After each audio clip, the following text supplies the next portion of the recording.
Are you stuck on Roblox update screen or facing issues while updating Roblox in 2025?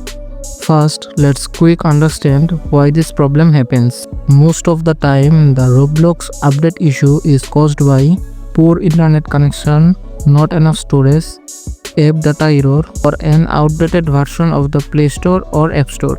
First, make sure you have a strong and stable internet connection.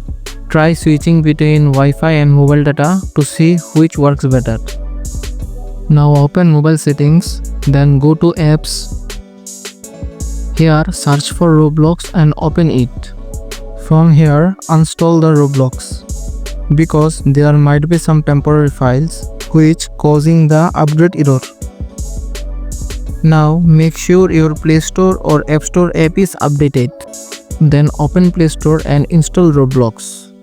Now wait until the installation is complete. After install, Roblox update problem should be fixed. If you still facing the same problem, then the problem isn't on your side. Check if Roblox server are down by visiting status.roblox.com or search on Google. Thank you.